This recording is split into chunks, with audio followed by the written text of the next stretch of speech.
Hemisferios. Con Javier Pascual.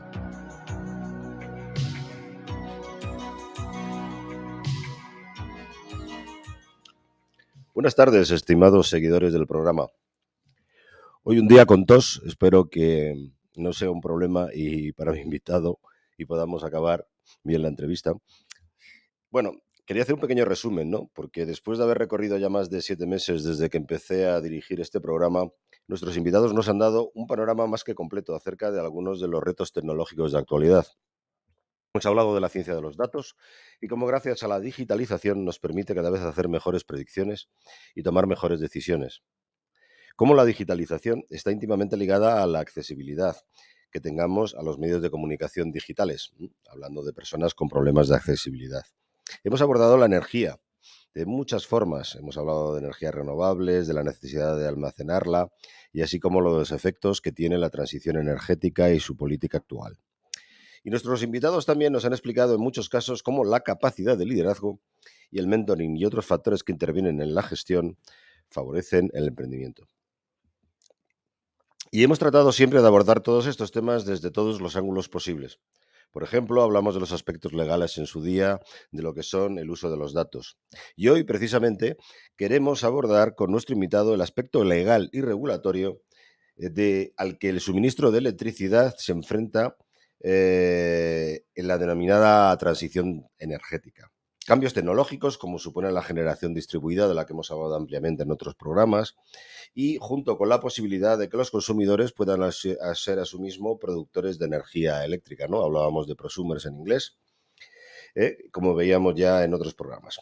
Esto supone una gran evolución también en todo el ámbito regulatorio. Para hablar de todo ello, hoy hemos invitado a Ignacio Zamora. Buenas tardes, Ignacio. Ignacio Zamora, voy a hacer una introducción tuya, es doctor en Derecho por la Universidad Complutense de Madrid. Ignacio actualmente ejerce como abogado en un prestigioso estudio jurídico, el de López Ibor Mayor, y es miembro de la Asociación Española de Derecho de la Energía, AEDEN. Anteriormente, has trabajado en el área de Energy and Utilities de un despacho internacional de abogados con sede en Londres y has formado parte de la asesoría jurídica de la Sociedad Estatal de Participaciones Industriales, la SEPI, que es lo que era el antiguo Instituto Nacional de Industria. En el plano académico, Ignacio también es profesor de máster en Derecho de la Energía, que imparte en el Club Español de la Energía, y del máster en Derecho de los Sectores Económicos Regulados de la Universidad Complutense. En 2020 recibió el premio de la sección de Medio Ambiente y Energía del Ilustre Colegio de Abogados de Madrid y es autor del libro Regulando la Transición Energética, publicado este año por la editorial Tirán lo Blanche. Que creo que luego vamos a hablar también de tu libro. La verdad es que, Ignacio, bienvenido al programa. A cualquiera le puede sorprender lo joven que eres y la cantidad de cosas que has hecho ya en tu vida profesional. Si quieres comentarme algo. No, simplemente darte las gracias, Javier, y también, por supuesto, a Decisión Radio por darme la oportunidad de estar hoy aquí con vosotros y poder compartir unas reflexiones que espero guarden el mayor interés para los oyentes. Por supuesto, Ignacio, yo creo que además va a ser muy interesante para los oyentes, puesto que este tema es un tema de actualidad y que además ahora, creo que lo vas a explicar tú luego, nos afecta también a la gente de la calle, a la gente de a pie, ¿no? No solamente ya en el precio que pagamos de la energía, sino que además podemos ser generadores y lograr mejores precios, ¿no?, en nuestra negociación con las compañías. Ignacio, en este programa tratamos de ofrecer a nuestros seguidores ejemplos de cómo se forjan los profesionales. Estaba diciéndolo ahora mismo, tú eres un personaje de relieve. ¿Cuál fue en tu caso el detonante de tu vocación para hacerte abogado primero y tomar este rumbo tan peculiar y tan interesante para un abogado, ¿no?, como es la regulación energética, que está muy ligado además con los temas que tratamos aquí de tecnología y de ingeniería? Pues es una cuestión interesante, Javier, ¿no? Cómo se comienza, ¿no?, en una profesión y además en un sector tan exótico, se podría decir, como el energético para las personas que procedemos del ámbito legal. Y en este sentido, pues creo que, por un lado, para estudiar Derecho siempre suele haber, cuando luego pues, se dedica uno a ejercer alguna profesión jurídica, ¿no?, con cierta pericia, pues siempre suele haber un componente vocacional, ¿no?, íntimamente ligado al valor de la justicia, pero también yéndonos a un plano no tan romanticista, sino algo más pragmático, ¿no? Creo que el derecho al final es es una disciplina que es muy adecuada para personas con cierto sentido del orden, con prudencia, ¿no? Con algo de equilibrio y al final, pues lo que el derecho guarda, que es, se podría resumir como el sentido común codificado, es lo que se viene luego a poner en práctica para la defensa de Ujú. los intereses de los clientes y para también tratar de dar luz, ¿no? En escritos académicos sobre la realidad que vivimos a diario en distintos órdenes. Y entonces, una vez pues, decidí, ¿no?, estudiar Derecho por estas razones, porque creía que al final pues, podía ir con mi personalidad, que también es pues, ciertamente equilibrada. Encontré el último año de carrera en una asignatura optativa, ¿no?, que era Derecho Administrativo Económico, fundamentos sobre la regulación de algunos sectores, en particular Eso fue accidental. el energético. Fue una asignatura optativa, por tanto, algo debí ver que me atrajera, ¿no?, Ujú. en esa disciplina tan particular, ¿no?, como es el derecho público económico, que ¿Tú tienes gente técnica en tu familia? sí, la verdad es que había personas con una trayectoria, ¿no?, en el mundo de la ingeniería, pero tampoco recibí un consejo muy determinante en ellas para que me dedicara al mundo de la energía. Fue más en los maestros, ¿no?, que fui conociendo durante esos primeros compases en la universidad y fuera de ella, ya en el ejercicio de la profesión, en quienes encontré, ¿no?, Ujú, pues la puerta a este mundo maravilloso como es el del derecho de la energía, sobre el cual hablaremos ahora con más detalle. ujú. Ignacio, yo creo que además ello te ha llevado a escribir, ¿no? A hacer un resumen de tu experiencia, ¿no? En este campo, el libro que se llama Regulando la Transición Energética y que da el nombre de nuestro programa de hoy. Resume en parte tu gran contribución en este área. ¿Nos puedes decir qué te motivó para escribir este libro? ¿Qué es lo que esperabas? ¿Ayudar a profesionales a entender mejor todo lo que es la legalidad detrás de este área tan interesante como es la energía? Sí, efectivamente, Javier. Al final es duro, ¿no?, combinar el ejercicio profesional, en este caso de la abogacía, con la dedicación, ¿no?, a la vertiente académica del derecho, pero también creo que es en esa combinación de libros y de práctica profesional donde se puede encontrar una aproximación más cierta a la realidad que se está abordando, Ujú, ¿no? Y el derecho en ese sentido pues, puede ser similar a otras disciplinas como por ejemplo la medicina, ¿no?, que no se puede entender solamente desde los pacientes sin el estudio o viceversa desde el estudio sin los pacientes. Y entonces el ejercicio, ¿no?, en los lugares donde he trabajado, que antes pues muy amablemente has ido citando, y el actual estudio jurídico, ¿no?, el que preside Vicente López Ibor Mayor, donde nos dedicamos exclusivamente a cuestiones energéticas, al derecho de la energía, o sea, pues tu despacho está fundamentalmente dedicado a ello. exclusivamente, sí. Ujú, Y estamos en la calle Serrano 8 y nos dedicamos tanto a cuestiones clásicas del sector energético relacionadas con electricidad y con hidrocarburos y también, por supuesto, a aspectos del nuevo paradigma energético vinculados a hidrógeno verde, comunidades energéticas, biocarburantes, ujú, muy todo desde interesante. perspectiva jurídica y o ¿Hay muchos regulatoria. despachos como el vuestro? Son pocos, la verdad. Sí, ¿no? Yo la verdad es que no es el primero que veo tan especializado. Sí, sí, sí. La mayoría que se dedican a energía, que ya son escasos, son grandes firmas que tienen un departamento que aborda cuestiones relacionadas con el derecho de la energía, Ujú, pero boutiques legales, digamos, como la nuestra, que únicamente se dedican al derecho de la energía, pues vamos, son casi inexistentes, ¿no? Seríamos una rara avis en este ¿quiénes sentido. son vuestros clientes, por curiosidad? Pues la cartera de clientes es exactamente igual que la de los departamentos de grandes firmas que se dedican también a energía. Son algunas empresas cotizadas y otras empresas, digamos, de menor tamaño que también se dedican a promoción de proyectos energéticos, fotovoltaicos, en algunos casos también, ¿no?, pues administraciones públicas que quieren impulsar, por ejemplo, proyectos de comunidades energéticas, pero son personas jurídicas, digamos. En cualquier Ujú, caso, no son, por lo general, personas físicas que puedan tener problemas particulares, ¿no? ujú. Bueno, si quieres nos pasamos Sí, al tema que nos ocupa, perfecto. que es la transición energética como tal, ¿no? Como hecho global. Hay factores medioambientales también que nos obligan a replantear las emisiones que arroja nuestro planeta a la atmósfera. Todos vemos hoy en día como ya el Mm, cambio climático parece que todos nos vamos haciendo a idea de que sí que existe, sí. porque estamos viendo unos cambios climáticos tremendos. Esperemos que amainen un poco, porque a este paso va a ser mucho más rápido lo que nos estaban diciendo. Y los residuos que producimos, no cabe duda, estamos además ante el reto, ¿no?, de lo que llamamos ingeniería, economía circular, ¿no?, que Sí. es que los residuos se puedan volver a reutilizar. Y bueno, luego los factores geopolíticos, ¿no?, que obligan a los países a ser cada vez más autosuficientes. Todos estamos viendo el problema que estamos viviendo ahora y los altibajos que hay en el mercado de valores debido al precio de la energía, de las materias primas, sobre todo de países como Rusia, ¿no? El hidrógeno también hemos hablado en estos programas, que nos ayudarán a cambiar el esquema de generación centralizada por distribuida, con mucha más renovable, también lo hemos hablado en otros programas, ¿no?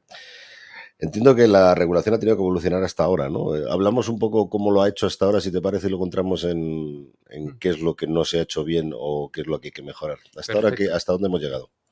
Pues de forma muy breve, creo que es bueno poner el foco en los inicios ya del sector, ¿no? Porque al final hemos tenido varias etapas.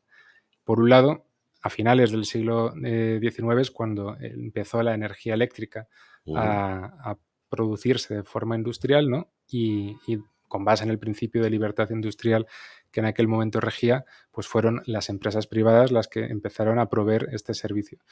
Luego, diferentes normas han sido aprobadas durante esos años, pero sin alterar, ¿no?, ese régimen de que las empresas privadas sean las que provean el servicio hasta el año 84, donde en ese sentido la ley de ordenación del sector eléctrico, ¿no?, que preveía en ese sentido la explotación unificada del mismo con la creación de Red Eléctrica de España, que ya es quien pasa a gestionar en vez de UNESA, pues es un modelo mucho más intervencionista, ¿no?, donde la administración empieza a planificar tanto producción como otras fases del suministro.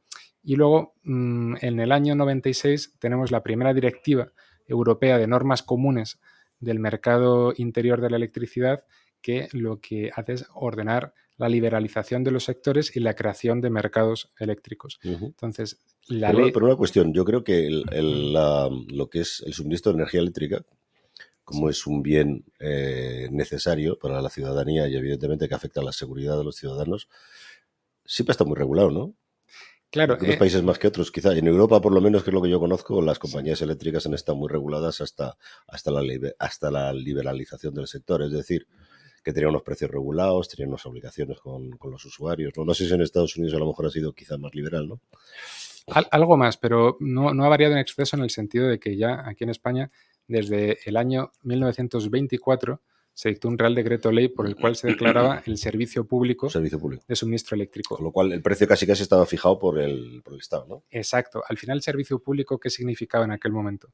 Pues que las empresas tenían una obligación de proveer el servicio de suministro eléctrico de manera regular y, por otro lado, se sometían a una serie de tarifas. Ujú, Tarifas que en aquel momento, ¿no?, como lo que se utilizaba para generar energía eléctrica eran saltos de agua, al final era hidroeléctrica la energía producida en su totalidad, pues las tarifas, ¿no?, dependían del título concesional de cada salto. Ya en los años 40 empezaron a autorizarse centrales térmicas y entonces ya fue un poco modificándose el régimen regulatorio en esos momentos, pero siempre, digamos, desde la concepción de que las empresas privadas eran las que producían energía eléctrica con el sometimiento, ¿no?, a una serie de cuestiones de policía administrativa, digamos, ¿no?, de control, pero eran las empresas privadas. Luego, te voy a hacer una pregunta. No hace falta que sí. empleemos mucho tiempo, solo tu opinión. ¿Qué hemos ganado por liberalizar el mercado energético respecto a tarifas reguladas que teníamos antes? Realmente, yo creo que es más un hecho de que no se puede consentir que los gobiernos hagan, por ejemplo, bueno, un gobierno puede facilitar además frente a otros en Europa una competencia desleal porque puede favorecer, ¿no?, a un precio más bajo la energía y hacer que esa energía al final vaya a abaratar costes de producción, etcétera, y a base de, bueno, sacar dinero de Mm, otros sitios, ¿no? Pues de otros sitios donde a él quizá tenga excedentes, como puede ser, yo qué sé, producción de materias primas, etcétera, ¿no? Lo que se trata de evitar es ese tipo de abusos o de falta de competencia entre países, ¿no? Me refiero sobre todo a la Unión Europea, ¿no? Cuando intentó liberalizar el sector. ¿Ese es lo que ganamos al Claro, final? al final el mercado interior de la energía deriva del mercado interior de la Unión Europea, ¿no? Ujú. De libre prestación de bienes y servicios.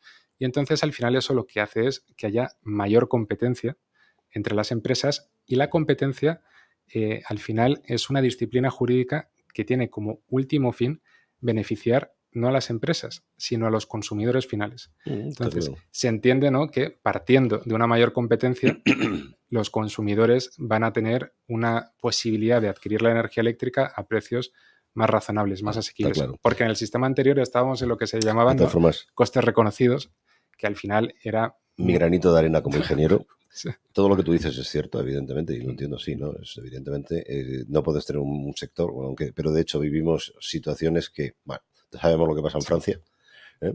Donde el mercado se ha liberalizado, pero más bien poco. Otros países los hemos liberalizado mucho más. Y desde el punto de vista, digamos, tecnológico, las interconexiones son tan débiles que toda esta intención, fíjate que cada vez que queremos interconectar o abrir una nueva línea tenemos problemas, aparte de con los pájaros, pues porque los países se quieren proteger a sí mismos, ¿no? Tenemos grandes problemas. Yo creo que la interconexión todavía es bastante pobre y que ese interés muy lógico de fomentar mayor competencia todavía le falta tecnología, ¿no? La Tenemos, intención está, pero le falta tecnología, ¿no? tenemos un problema de interconexión transfronteriza con Ujú. Francia muy importante, que eso pues, también nos responde a otra serie de cuestiones ya de nivel geopolítico, ¿no? Porque al final, en la medida en la que durante muchos años ha tenido Francia un parque nuclear importante que producía energía eléctrica más barata que en España, ¿no? Pues al final ellos, en la creación de ese mercado interior, es decir, europeo de la electricidad, pues han preferido defender los intereses de los ciudadanos Claro. franceses, ¿no?, que financiaron esas centrales nucleares con sus impuestos, que no los intereses de los ciudadanos europeos con un mercado interior interconectado. Entonces, ahora que nosotros tenemos posibilidades de los próximos años tener una producción de energía eléctrica con fuentes renovables muy importante y en ese sentido ya estamos produciendo por debajo del precio al que se produce en Francia, ahora parece que ya la circunstancia está cambiando, ¿no? Ujú. Y de esa forma y digamos con las políticas europeas que están cada vez pues siendo en este terreno, en el energético, pues más armonizadas, más sólidas y estamos viendo que es Más estrictas. más estrictas, que es cuestión de Ujú. capital importancia para la supervivencia de la Unión, ¿no? Pues parece que todos vamos en mayor medida a remar en la misma dirección Ujú. y que estas pequeñas fricciones se van a ir pues con el paso de los tiempos solventando sin mayores Perfecto. problemas. Te he interrumpido. Estábamos hablando de qué es Sí. lo que hemos hecho hasta ahora, ¿no? Sí, no, claro, y finalizaba ese breve relato haciendo referencia a que a partir del año 96, con la directiva europea y la ley que en España se dictó en el año 97 precisamente para transponer esa directiva, se empezó un camino de signo político totalmente distinto, ¿no?, que era un signo político de liberalización y no de intervención como había habido desde el año 84 hasta el año 97. Entonces, tenemos prácticamente tres etapas diferenciadas de forma muy nítida, ¿no? Ujú. Liberal, intervencionista liberal, que en cierto modo no ha respondido a las necesidades tecnológicas, económicas e incluso jurídicas del sector. O sea, al final hemos tenido un recorrido histórico en el sector que ha estado condicionado por oscilaciones regulatorias absolutamente pendulares, ¿no?, de un extremo Ya. a otro, y al final creo sinceramente que la cuestión energética, la política energética, tiene que estar en la mayor medida posible despojada de ideologías, porque al final las ideologías no se mueven en el mundo de las realidades, sino en el mundo de las ideas. Las ideas están en la mente e incluso si nos fijamos, ¿no?, la raíz semántica de mente Ya. coincide con la de mentira y eso pues nos hace Muy poder cierto. Muy cierto. observar, ¿no?, como las necesidades que en el concreto sector se van produciendo no tienen por qué estar sometidas a corsés ideológicos. Al final hay que ver qué es lo más adecuado en cada momento y aplicar los principios de buena regulación que a día de hoy están positivizados en nuestra ley de procedimiento administrativo y que son, digamos, los que pueden dar luz para ver cuáles son los próximos pasos a dar en la regulación del sector. Muy bien. Te propongo antes un tema que a mí realmente me parece muy interesante y creo que a nuestros oyentes también, y luego nos vamos a publicidad. España, como miembro de la Unión Europea, debe de atenerse a los marcos regulatorios, ¿no?, en Sí. materia de transición tecnológica de la Unión. ¿Nos puede explicar qué supone esta armonización y los retos que suponen? ¿Qué obligaciones tenemos? ¿Realmente nos pueden multar? ¿Nos pueden eh, Es muy importante. obligar a...? Entiendo que todo esto emana además de un Parlamento Europeo y son leyes de obligado cumplimiento, ¿no? Normas de obligado cumplimiento, ¿no? Es muy importante la cuestión que señalas, Javier. En la Unión Europea, el monopolio de la iniciativa legislativa pertenece a la Comisión Europea, pero luego hay procedimientos de codecisión. Una vez se publica por la Comisión ese proyecto, digamos, de norma comunitaria, y son tanto el Consejo como el Parlamento Europeo los que finalmente, en un diálogo, terminan aprobando la versión definitiva de la norma. Esa norma puede ser una directiva europea o un reglamento europeo. Y el reglamento europeo no tiene la misma jerarquía normativa que lo que entendemos por reglamento en España. Tienen en Europa la misma jerarquía, directiva y reglamento, pero distinta eficacia, ¿no? El reglamento es aplicable en sus estrictos términos desde el día siguiente a la entrada en vigor en todos los Estados miembros de la Unión Europea. Eso hace que determinadas cuestiones se aprueben por vía reglamentaria en la Unión para que todos los países tengamos que obedecer a lo que ese reglamento establece en sus literales palabras, pero luego las directivas lo que hacen es dar un periodo de transposición en los distintos Estados miembros, que suele durar aproximadamente 2 años, para que esas cuestiones que se disponen en la propia directiva se incorporen a los ordenamientos jurídicos nacionales, pero de manera, digamos, adecuada, ¿no?, a lo que ya es la realidad interna de cada país. Uh-huh. Y entonces, ahora mismo, para impulsar la transición energética a nivel jurídico, son muy relevantes 2 directivas, una aprobada en el año 2018 relativa al fomento de las energías renovables y otra aprobada en el año 2019 relativa a las normas comunes del mercado interior de la electricidad. No han sido transpuestas todavía de forma completa en España. Ya ha precluido el periodo de transposición en ambos casos, ya lo hemos excedido con creces, y en concreto por la directiva del año 2019, la Comisión Europea le envió una carta de emplazamiento al Reino de España el 19 de mayo de 2022 de este año, pidiendo que por favor se transpusiera Agilicemos. de forma completa. Le daba 2 meses de plazo. Si tras esos 2 meses España no ha adoptado, o por lo menos no le ha trasladado a la Comisión cuáles son las medidas que va a adoptar para transponer todas esas cuestiones incorporadas en las directivas de forma eficaz, podrá en ese sentido dictar un dictamen motivado la Comisión, que tendremos otro plazo de 2 meses para intentar convencerles de que lo vamos a hacer en tiempo razonable y de forma eficaz. Y si siguiésemos de esa forma sin terminar de convencer a la Comisión Europea, la Comisión Europea tiene la facultad de interponer un recurso por incumplimiento ante el Tribunal de Justicia de la Unión Europea, que eso ya tendría unas consecuencias graves para el Estado español, sin duda. Uh-huh. Muy interesante. Pues si quieres pasamos a publicidad y seguimos luego con la siguiente parte. Ya hemos visto lo que hemos hecho hasta ahora, veamos ahora qué es lo que habría que ir mejorando, ¿no? Perfecto, Javier. Muchas gracias. La decisión es un riesgo arraigado en el coraje de ser libres. Decisión Radio. ¿Quieres hacer despegar tu negocio? Nosotros sabemos cómo hacerte llegar a lo más alto. Confía en PZT, agencia líder en España en marketing, comunicación y posicionamiento en Internet. Porque tú ya has decidido. PZT.es.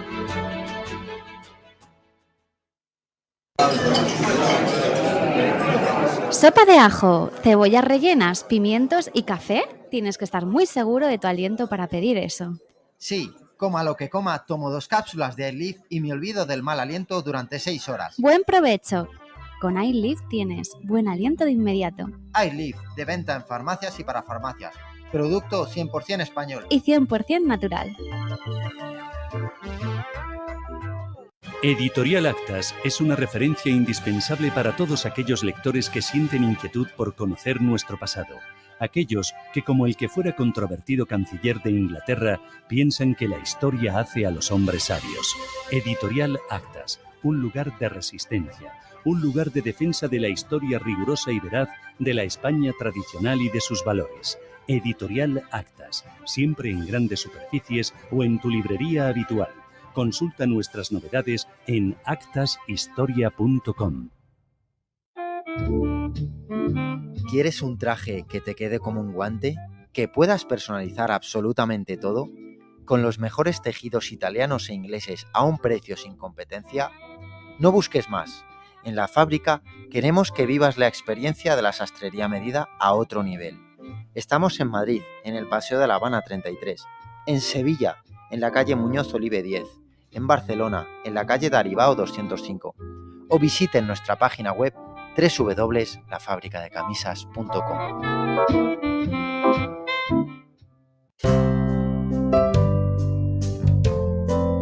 ¿Eres empresario, pymes o autónomos? Anúnciate con nosotros y forma parte de Decisión Radio. Ponte en contacto con nosotros al correo hola@decisionradio.com. Decídete por nosotros. Decisión Radio. Esta emisora huele a victoria. Hemisferios.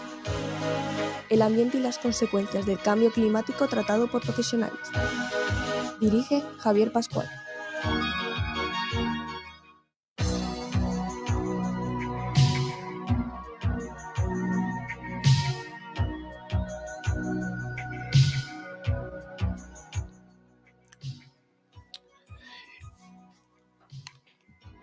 Ignacio, visto, como decíamos antes, el estado de la regulación actual, ¿cuáles son, en tu opinión, los cambios más urgentes que requiere nuestra legislación en España, ¿no?, para acelerar esta transición energética? Hemos visto que ya nos han llamado la atención, que hay una serie de directivas que en teoría te entiendo que van por delante incluso de lo que estamos haciendo.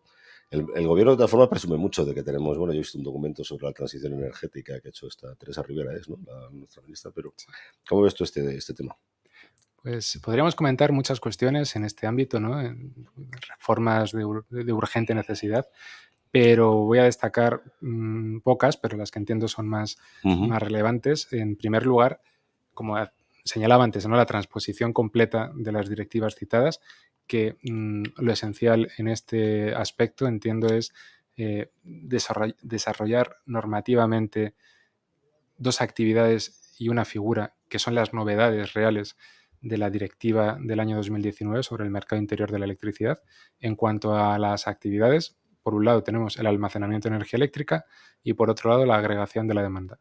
En cuanto a las figuras, la figura novedosa que se presenta en esa directiva son las comunidades energéticas. Entonces, actualmente tenemos distintas ayudas que se están convocando desde la Administración para proyectos de almacenamiento, proyectos de comunidades energéticas, pero todavía no tenemos un marco regulatorio de detalle que al final permitan dar al sector privado, ¿no?, seguridad jurídica sobre cuáles son los pasos que tienen que dar en este sentido. Aún así, siempre es posible desarrollar proyectos, como digo, proyectos de comunidad energética, de autoconsumo colectivo, de almacenamiento. Es posible, eso también es importante que lo tengan en cuenta los oyentes, pero al final es mandato europeo al legislador nacional que se pongan todas las facilidades, ¿no?, que se hagan al final regulación de incentivos para que pueda hacerse de la mejor manera posible sin tener ciertas trabas administrativas o regulatorias que todavía siguen existiendo, ¿no? Eso por un lado. Luego, creo que también es muy interesante que haya una cierta coherencia regulatoria en lo que es la transición energética, ¿no? Al final, la energía eléctrica es, sin duda, a mi juicio, el vector energético más relevante desde un punto de vista cualitativo, no tanto cuantitativo, porque al final, como bien sabes, Javier, pues de la energía final consumida, pues la energía eléctrica, según el grado de desarrollo del país, pues viene a ocupar entre un 20 y un 25%. El otro 25% aproximadamente es gas y luego casi el 50%, ¿no?, productos petrolíferos. Entonces, al final es llamativa, ¿no? Es llamativo el contraste de lo que la energía eléctrica ocupa en términos de consumo final con luego su relevancia cualitativa, porque sin energía eléctrica pues sería imposible la sociedad en la que vivimos actualmente, de transformación tecnológica, de digitalización. Nuestra vida, ¿no?, según se concibe, sería utopía. Entonces, en este sentido, si la transición energética, una de las transformaciones más relevantes que trae consigo es la electrificación de la economía, también tenemos que tener presente, ¿no?, cuál es la configuración regulatoria de determinadas cuestiones, como por ejemplo la estructura de peajes.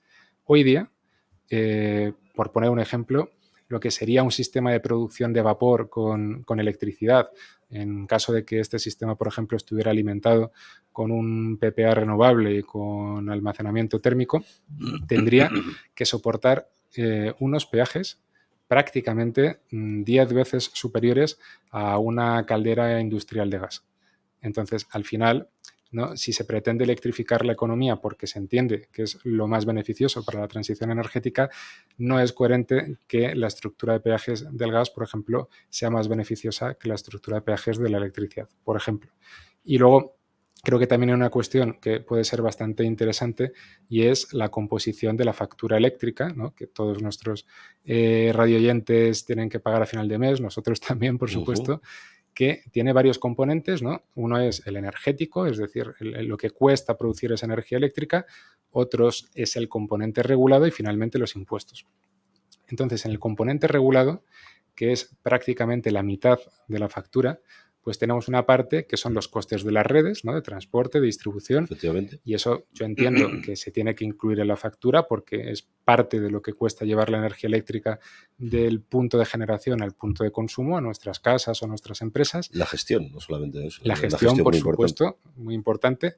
Pero luego, en ese componente regulatorio se incluyen una serie de costes que ahí pues también entiendo que se tendría que hacer una reflexión, ¿no?, sobre la conveniencia o no de que estuvieran en la factura, porque al final son lo que se ha venido a denominar costes de política energética, es decir, tienen una naturaleza política y, por poner algún ejemplo, pues sería, por ejemplo... No van en línea con la liberalización que decíamos antes, sino más bien con el control. Son decisiones que se han tomado por gobiernos de distinto signo político en determinados momentos de nuestra historia reciente y que su coste actualmente lo estamos soportando todos los consumidores en la factura. Sería, por ejemplo, la moratoria de las nucleares, sería, por ejemplo, las primas a las renovables, sería, por ejemplo, el 50% del extracoste de los sistemas eléctricos no peninsulares y las anualidades, por supuesto, del déficit de tarifa. Entonces, al final, esos son costes que soportamos todos en igual medida en nuestras facturas eléctricas. ¿Y por qué no se lleva, por ejemplo, a la parte presupuestaria, ¿no?, cuando el artículo 31.1 de nuestra Constitución hace referencia a que todos contribuiremos a la sostenibilidad del gasto público de acuerdo con nuestra capacidad económica, primando en este sentido el principio de igualdad y el principio de progresividad? Entonces, al final, entiendo, podría tener más sentido que estos costes de política energética que no soportamos, por ejemplo, cuando compramos una barra de pan en la panadería, porque ahí no estamos financiando con el dinero que cuesta esa barra de pan, por ejemplo, la PAC, ¿no?, la Política Agraria Común. La Política Agraria Común se financia con cargo a los presupuestos de la Unión Europea, pero no con cargo al precio que tiene el producto. Que va directamente al consumidor. Claro, y si eso fuese a presupuestos, lo cual es difícil, ¿no?, asumir. Sería una distribución mucho más equitativa desde un gobierno, porque eso tiene coste electoral, pero si se hiciera así, al final no pagaría lo mismo, ¿no?, un ciudadano con una capacidad adquisitiva elevada que otro ciudadano con una capacidad adquisitiva menor, ¿no?, sino que sería de acuerdo a los impuestos directos que gravaran su renta y no de acuerdo con los impuestos, por ejemplo, indirectos como el IVA, porque todos estos costes luego además aumentan la base imponible del IVA y del impuesto especial sobre la electricidad, ¿no? Creo que es una cuestión también interesante para reflexionar sobre ella. Sí, porque al final estos costes que repercute el ciudadano, como la moratoria nuclear, etcétera, etcétera, etcétera, se las repercute a las compañías eléctricas, pero las compañías eléctricas luego no las pagan al erario público en forma de impuestos.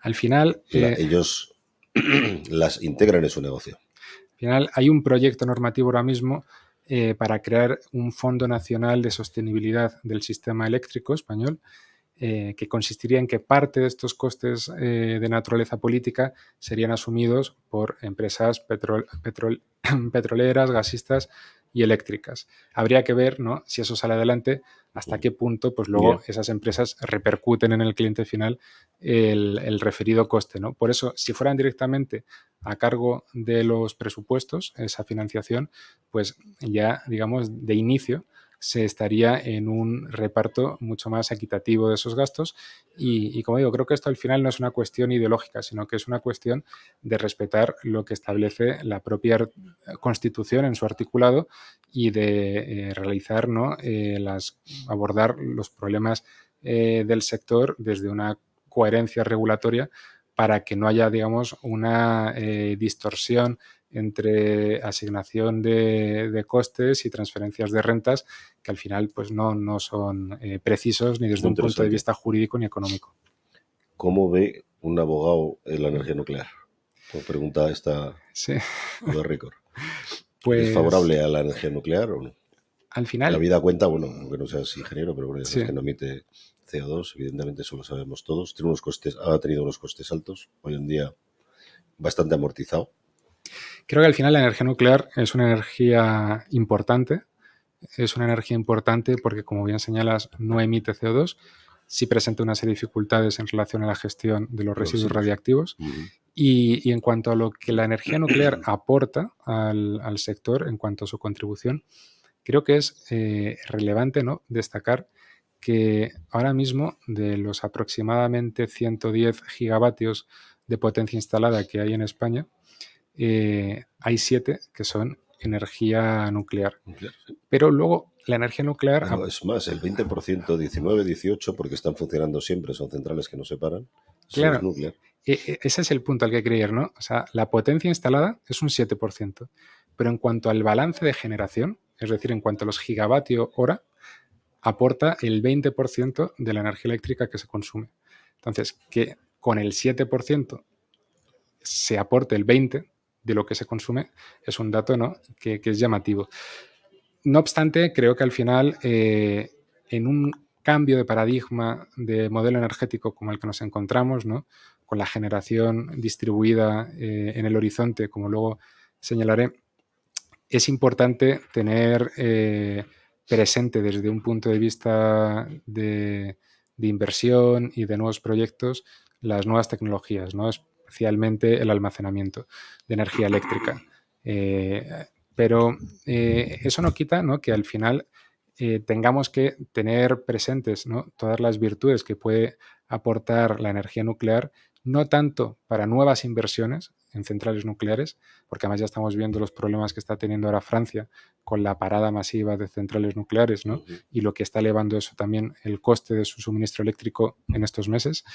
Pero sí creo que nos tendríamos que por lo menos plantear la conveniencia de prorrogar el plan de cierre nuclear, ¿no?, que si no me falla la memoria, pues en 2027 sería el Maraz 1 y luego la última Trujillo en 2035. Entonces, habría que ver hasta qué punto en 2035 vamos a ser capaces, ¿no?, con fuentes de energía intermitentes, no gestionables, de cubrir ese gap. La verdad es que es difícil de hacer previsiones en este sentido. Si yo diría técnicamente las nucleares yo no veo... De hecho, hay un... lo hemos hablado en algún programa, ¿no? Las nucleares, en el fondo, están las que tenemos ahora y que estamos extendiendo la vida, están hechos con postulados de fallo, como Fukushima, que eran admisibles. Lo que le pasa a Fukushima era bastante admisible, siempre lo digo. Y además, de hecho, la OEA, la Organización Atómica Internacional, pasó además un estudio a todas las nucleares que están adscritas, que son casi todas a la OEA. Les pasó además la obligación de hacer un estudio anti-tsunamis. Lo que pasa es que estos de TEPCO, no sé cómo de TEPCO, me parece que se llamaban los de la eléctrica, bueno, debieron de mentir, porque sabían perfectamente que con un tsunami iba a pasar el cortaolas y iba a inundarse los grupos diésel y iban a tener el problema que tuvieron. Debían haber hecho algo en ese momento, pero claro, tenían que invertir y evidentemente no lo hicieron y a lo mejor tampoco fue demasiado ejecutiva, ¿no?, este órgano al cual se adscriben, que luego al final, bueno, pues la gente hace lo que buenamente puede y ahí está la falta de ética de algunas empresas, ¿no? Pero te quiero decir que alargar centrales que están hechas con hipótesis de fallo que ya no queremos, que son de los años en los que nos hacíamos radiografías todos los años para los reconocimientos médicos, que nadie quiere hacérselas, tiene su miga. Yo creo que los países que están apostando por centrales de nueva generación, que son de costes mucho más reducidos y de operación más reducida, pues quizá tampoco esté tan descabellado, ¿no? Porque en todo este mix energético lo que sí que te puedo decir desde el punto de vista técnico de todo lo que escucho y lo que veo es que, bueno, las nucleares no se sabe exactamente lo que cuestan. Lo puedo decir porque yo estuve trabajando en Vandellós y en Ascó y efectivamente los costes de ejecución de esos proyectos fueron altísimos. Pero evidentemente luego los costes de operación y sobre todo de combustible son muy bajos porque el uranio siempre ha estado, y además de hecho ha bajado porque se ha consumido mucho menos de lo que se esperaba. Y, y realmente al final no sabemos muy bien qué es lo que cuesta cada cosa y qué es lo que cuesta cada fuente energética, ¿no? Es igual que cuando decimos que un coche no gasta nada porque es eléctrico, ¿no?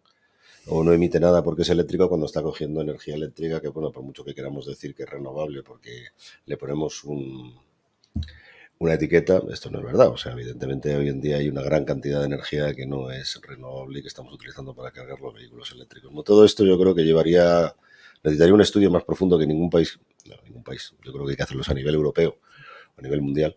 Ningún país se atreve a hacer o no quiere hacerlo. Yo creo que ahí está por hacer una pequeña reflexión, ¿no? Quizá me he extendido mucho. Pero me parece muy interesante, Javier, y solamente puntualizar en este tema en relación con la nuclear, que si bien creo que es muy razonable todo lo que has señalado, yo encuentro un argumento que creo que es importante para no apostar por esa nueva inversión de nuclear, que como digo es distinto, ¿no?, a la prórroga del plan de cierre, porque el sector, como decía, ¿no?, desde finales del siglo XIX históricamente ha gravitado en torno a la oferta. En cambio, creo que uno de los grandes cambios de los próximos años y décadas será la relevancia que se le dará a la demanda, a la gestión de la demanda. Y ahí, por ejemplo, el almacenamiento de energía eléctrica con baterías puede desempeñar muchísima más flexibilidad. Claro, un valor fundamental que la nuclear no podría, precisamente por estar en la oferta, ¿no? Entonces creo que ese es una cuestión, ¿no?, que a nivel de diseño de mercados puede ser muy relevante para lo que ven. No, te doy la razón. Yo no te digo que sea mejor uno de otro, porque además yo no tengo los datos, sería incapaz de ponerlos encima de la mesa porque no los tiene nadie, o sea, entre otras cosas. Nadie lo hace, curiosamente. Y evidentemente es muy difícil. Creo de todas formas que y lo decía en algún programa, ¿no? Sobre todo lo que necesitaríamos es que alguien empiece a pensar en el coste ciclo de vida, ¿no? Sí. Estamos hablando de la economía circular y es muy importante saber lo que cuesta realmente desde que produzco algo hasta que lo reciclo, ¿no? Y es que, claro, o sea, las baterías también nos van a costar un riñón, ¿vale? Porque reciclar baterías es muy caro. Y así vamos unos y otros, ¿no? El hidrógeno también nos entusiasma mucho, pero todavía es bastante caro de producir con energía eléctrica. Luego hay condicionantes tecnológicos, o sea, no queremos petróleo, pero hay un montón de componentes que salen del petróleo que se pueden reciclar luego, sí, pero vamos a tener, porque además la química orgánica, como sabes, hay química fina detrás, petroquímica, y hay un montón de productos que necesitamos incluso pues para medicina, ¿no? Sí. ¿Tú has visto que alguien haga un planteamiento en este estilo? No, son todos planteamientos parciales. Nunca verás un planteamiento totalmente amplio, global. Bueno, ya no te digo que sea global a nivel de que nos pongamos de acuerdo entre países, no nos ponemos de acuerdo con Kioto y con el cambio climático como para ponernos de acuerdo en los yacimientos. Te digo otra cosa, yo he estado en reuniones en las cuales salía un presentador diciendo que se acababan el petróleo para, no sé, el 2032, otro para el 2084, otro decía que había un montón de yacimientos todavía sin explotar, esos sí eran más caros, evidentemente, y luego había otros con el gas que les pasaba lo mismo, ¿no? Todo el mundo cuenta su historia. Y me parece bien, o sea, es imposible saberlo todo, pero hay que trabajar, como tú sabes, con hipótesis, sobre todo en temas estrictos y tecnológicos, ¿no? Entonces hay que decir, bueno, pues vamos a admitir que vamos a utilizar esto hasta tal fecha porque parece que vamos a tener esa posibilidad, vamos a agotar esta fuente hasta esta fecha, pero estos golpes que estamos viendo ahora, vamos, que es alucinante. Me paran las nucleares los alemanes, no tienen un plan claro. Se embarcan en el tema del gas, que como hizo España, que fue una equivocación bastante grande. Y después ahora quieren abrir una mina de carbón porque las tienen los polacos que no han acabado todavía de cerrarlas. Pues hombre, me parece todo que es, no sé, es como improvisar, ¿no? Sí, me parece que es poco... Además es muy curioso lo que comentas de Alemania, porque precisamente en Alemania, ¿no?, hubo una decisión de su Tribunal Constitucional de 24 de marzo de 2021 en la que se declaraban contrarios a su Constitución algunos de los artículos de la Ley de Cambio Climático que habían aprobado recientemente, precisamente porque reconocía que no se dañaba en el momento presente el medio ambiente con esa regulación no se estaba creando un riesgo presente, ¿no?, real, pero sí para las generaciones futuras en relación, ¿no?, con lo que es la cuestión climática. Hacía una distinción bastante nítida entre derecho medioambiental y derecho climático, y entonces lo que hacía era, ¿no?, poner en valor los derechos y los intereses futuros que pueden ponerse en riesgo hoy. No tanto, digamos, Ya. intereses y derechos que se estén lesionando hoy en presente, sino los futuros, como digo, con esa perspectiva intergeneracional y climática. Entonces, al final, ¿no?, obtener energía eléctrica con fuentes como el carbón, pues va totalmente en contra de esos Totalmente. planteamientos por su propio Tribunal Constitucional, ¿no? Es curioso. Creo que estamos ya cerquita del final, Sí. Ignacio. ¿Nos puedes contar un poquito cómo le afecta al usuario esto de las comunidades energéticas? Lo hemos hablado en algunos programas, no hace falta que te extiendas, ¿no? Pero Sí. desde el punto de vista legal, porque me decías tú el otro día que todavía es pronto, ¿no? Las comunidades de vecinos no tienen entidad legal, como por ejemplo vender energía, ¿no? Tienen que ir a través de la comercializadora. Sí, no, pero Dinos un poco sí, ahí al del uso final, de esto. de forma muy breve, creo que es el momento de las comunidades energéticas para empezar a emprender proyectos de esta naturaleza. Al final van a ser un actor muy relevante y cotidiano en la futura gestión de la energía eléctrica por parte de todos nosotros, y lo que habría que hacer a día de hoy es distinguir entre proyectos de comunidad energética y proyectos de autoconsumo colectivo, Ujú, porque digamos que el autoconsumo colectivo es el primer escalón y la comunidad energética va un poco más allá, ujú, ¿no? Y aunque a día de hoy la mayoría de comunidades energéticas únicamente se están centrando en la producción de energía eléctrica con autoconsumo colectivo ujú. entre los vecinos de un barrio o de una comunidad de propietarios, etcétera, al final, ¿no?, es una estructura que permite mucho más, y que eso se verá en los próximos años, como también generación de energía térmica, rehabilitación de edificios, movilidad eléctrica, gestión de la demanda de manera inteligente. Y entonces lo que tenemos que tener claro es que hay unas exigencias legales ya hoy día para Ujú. la constitución de una comunidad energética, que básicamente es la creación de una entidad jurídica ad hoc para ello, y luego el respeto de una serie de principios, ¿no?, de participación abierta, libre entrada y salida, control democrático de las decisiones que en ella se tomen, etcétera, y que, digamos, en los proyectos únicamente autoconsumo colectivo, digamos, no es necesario cumplir con todas esas exigencias, y basta con firmar un acuerdo entre los distintos consumidores para repartirse los coeficientes, ¿no?, de generación de energía eléctrica. Es decir, en los proyectos de autoconsumo colectivo hay menos vínculo jurídico entre los consumidores que estén Ujú. asociados a esa instalación. En la comunidad energética, desde una perspectiva jurídica, pero también desde una perspectiva de compromisos financieros y de relaciones sociales, se va más allá. Ya se crea, propiamente dicho, comunidad, ¿no? La comunidad es la que puede ir al pool y vender energía, ¿no? También la normativa, en este caso la europea, ¿no?, las directivas, porque todavía estamos a la espera, como señalaba antes, de esa transposición completa, pero las directivas europeas ya le atribuyen a las comunidades energéticas una serie de derechos y obligaciones relevantes, con capacidad para poder operar en el mercado eléctrico como un actor, como digo, relevante. Si no recuerdo mal, no sé, creo que yo supongo que lo sabes tú también, pero por la gente que tiene tejados ahora y que está vertiendo a la red, ¿Sí? no sé si es la propia distribuidora la que le pone el precio o es un precio único, un precio insignificante. Vemos que los excedentes ahora realmente realmente no te interesan. O sea, la gente habla Sí. siempre, no voy a poner las placas que realmente me salgan a un precio razonable y que me den cierta cobertura durante el día, porque los excedentes que puedo generar cuando me sobren me los van a pagar muy bajos, ¿no? Totalmente. En un proyecto de este tipo, al final es muy relevante contar con un buen asesoramiento técnico y jurídico, ¿no? Y en el técnico, pues por supuesto, el instalador nos tendrá que hacer un proyecto técnico donde se dimensione adecuadamente la instalación, ¿no?, de la que nos vamos a servir para generar energía eléctrica mediante autoconsumo, porque al final, como dices, no interesa que haya producción en una medida notablemente superior Ujú. a las necesidades de consumo, ¿no? Lo ideal sería que coincidieran la curva de generación con la curva de consumo.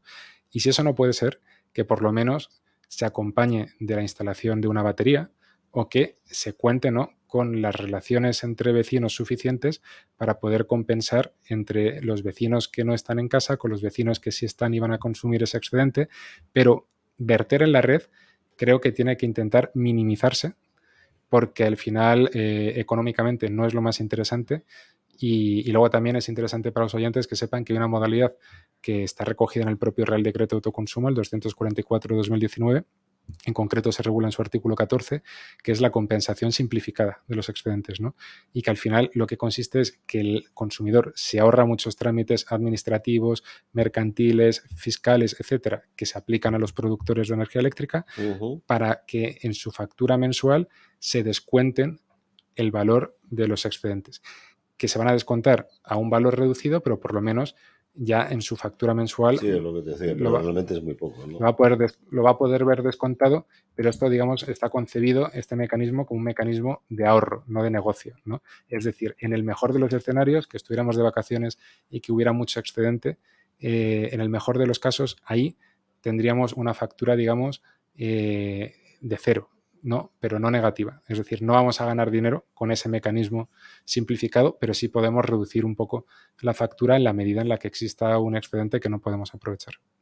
Pero lo ideal es minimizar, desde luego, el excedente de energía eléctrica y jugar con el autoconsumo acompañado de almacenamiento de baterías. Hay algunas empresas ya como, por ejemplo, Ampere Energy, que está gestionando la batería en relación con el autoconsumo de manera inteligente, con algoritmos, con inteligencia artificial, de manera predictiva y automática, y son modelos que están funcionando realmente bien, la verdad. Hay empresas que yo creo que además actúan como financieras y yo creo que esa es la mejor aproximación que puede haber a una comunidad de propietarios. Porque una comunidad de propietarios al final ya sabes los problemas que tienen normalmente de ponerse de acuerdo entre ellos. Es una entidad jurídica, entiendo que es jurídica, pero compleja en cuanto a su concepción. Y yo creo que sería muy interesante que hubiera empresas ya que vayan con la financiación incluida y que al final ellos exploten. Bueno, eso, de hecho, hay el edificio de Telefónica, no sé quién lo tendrá ahora, pero todo el techo lo cedió a terceros, en su momento era Iberdrola. Ellos no quisieran saber nada y mira, aquí tienes mi techo y tú lo explotas y me llevo un tanto por ciento, ¿no? Y lo amortizan. Entonces yo creo que eso sería muy bueno para las comunidades de propietarios, lo que tú dices, que lo gestionaran empresas, que se pusieran en ese sector con la capacidad y el pulmón financiero suficiente y que pudieran ofrecerse a las comunidades de propietarios a cero coste durante unos años, ¿no? Se está ya trabajando en modelos de ese estilo.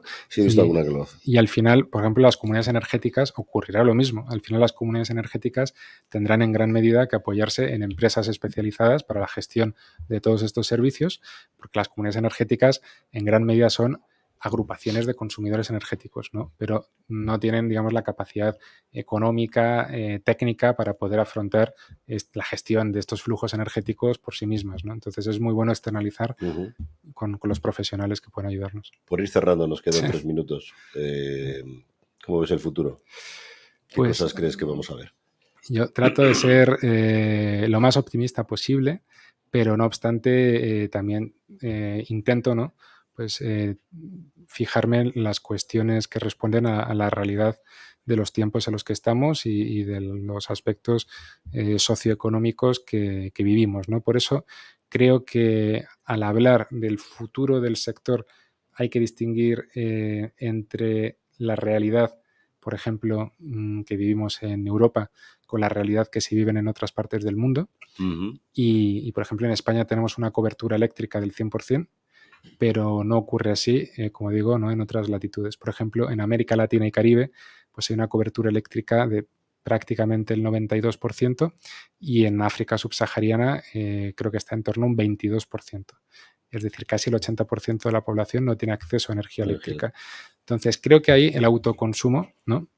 Las microredes o microgrids tendrán una grandísima importancia, las baterías, y ocurrirá como ocurrió hace años, ¿no? En telecomunicaciones, que habrá lugares de África en los que llegará antes el teléfono móvil que el teléfono fijo, por ejemplo. Entonces, creo que en esos lugares el autoconsumo, las microredes tendrán un espacio fundamental para el desarrollo económico de estos países y de estos continentes, y que en Europa o en Estados Unidos tendremos que tener un enfoque algo diferente, ¿no? Donde se integren los mercados locales de energía eléctrica con los mercados centralizados, donde haya una prestación de servicios integral en relación con la energía eléctrica, ¿no? Tradicionalmente no se ha sabido muy bien nunca si la energía eléctrica era un bien, era un servicio, dependía, ¿no? Si se hablaba de electricidad o de suministro. Hoy día no hay duda. habrá servicios relacionados con la energía eléctrica.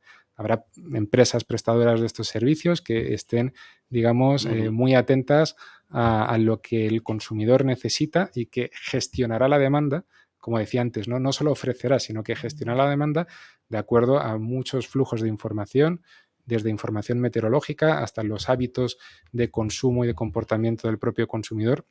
Y todo eso configurará un escenario altamente complejo, pero también muy interesante, porque la transición energética no debe ser solo un camino que nos lleve de lo fósil a lo renovable, sino un camino que nos lleve de lo centralizado a lo distribuido, y que en ese sentido, pues digamos, la demanda cobre el papel tan relevante que necesita, ¿no? Y que merece, y que, digamos, la Unión Europea pueda afrontar el gran reto que tiene por delante de la manera más solvente y eficaz posible, que es, digamos, conjugar un trinomio, ¿no?, muy controvertido, que es, por un lado, el de políticas de reducción de emisiones, por otro lado, el de medidas para la reforma de los mercados eléctricos y, finalmente, ¿no?, la amortiguación de los efectos económicos derivados de la actual guerra.